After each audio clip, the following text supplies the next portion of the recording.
Gloire à l'agneau bien-aimé dans le Seigneur. Nous vous bénissons. Nous vous souhaitons qu'elle est bien. Et nous prions que cette semaine, le Seigneur, dans sa splendeur et grâce, puisse nous accorder une grâce immense de vivre et d'être plongé dans sa faveur pour pouvoir nous épargner de toutes les rencontres négatives liées à toute forme de pandémie démoniaque qui tire sa source dans des labos humains avec l'objectif de vouloir déstabiliser le peuple du Seigneur.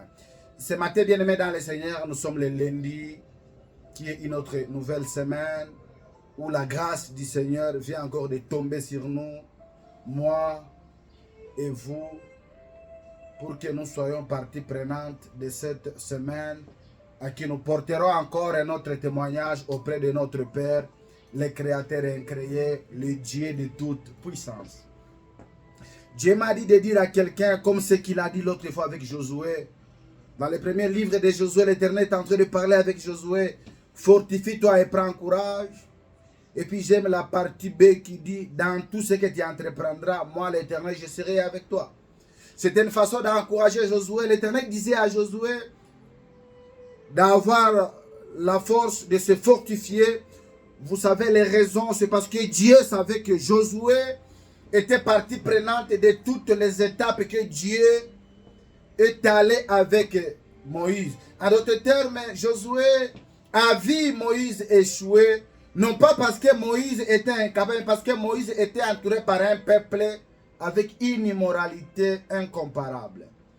Cette peur-là devait engloutir Josué. Josué devait avoir la même peur. Je sais que toi aussi là où tu as vu ton père échouer, tu as vu ta mère échouer, tu as vu l'échec qui engloutisse ta famille. Tu te dis, est-ce que moi je peux arriver quelque part? J'aimerais te dire ce matin, bien-aimé dans le Seigneur, Dieu m'a dit de te dire, dans tout ce que tu entreprendras, l'Éternel sera avec toi, comme Josué, comme Gédéon. Tu ne peux pas être qualifié d'un voyant héros par Dieu si Dieu n'a pas l'idée de la qualité des combats qu'il va t'amener à affronter à ton niveau. Peuple du Seigneur, enlève la peur. Je le répète souvent, quand Dieu m'accorde la grâce de parler au peuple, de leur dire l'ennemi qui tue le destin et qui fait disperser, qui amène la peur dans une destinée, c'est la peur. N'ayez pas peur. Dieu m'a dit de vous dire, fortifions-nous. Prenons courage et commençons quelque chose. Dieu m'a dit dans tout ce que tu entreprendras. Beaucoup de gens passent le temps dans leur journée en train de jouer avec l'Internet. Les autres utilisent l'Internet pour pouvoir au moins postuler et trouver du travail. Je prie à quelqu'un ce matin, mon frère, ma soeur, dans le Seigneur. Ne restez pas dans la distraction parce que tu as essayé 1000 fois et tu as échoué 1000 fois. Tu ne connais pas que 1000e existe, 2000 existe. 3000 existent. C'est-à-dire que Dieu ne peut pas laisser la continuité d'une chose et toi tu t'arrêtes à ne pas continuer parce que tu as échoué plusieurs fois. J'aimerais te dire, la peur tue le destin. Et la peur est un élément permanent pour notre gloire, pour notre grandeur. Tant que tu as Dieu, essaye un peu de te lever comme Josué, prenez courage. Même si tout le monde peut voir la taille de l'ennemi de la vie, mais Josué et Caleb ont vu ces gens inférieurs à la grandeur de leur Dieu. La problématique de nous les enfants de Dieu, parfois nous voulons limiter notre Dieu à la taille des petits problèmes qui nous entourent, en croyant que ces problèmes sont supérieurs aux propriétaires de toutes les solutions. C'est impossible. Que Dieu nous fortifie cette semaine. Que Dieu nous épargne de toutes les rencontres négatives.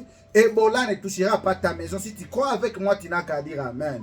Ebola ne touchera pas tes enfants. Si tu crois avec moi, tu n'as qu'à dire Amen. Ebola ne te touchera pas. Si tu es avec moi, tu n'as qu'à dire Amen. Les accidents ne toucheront pas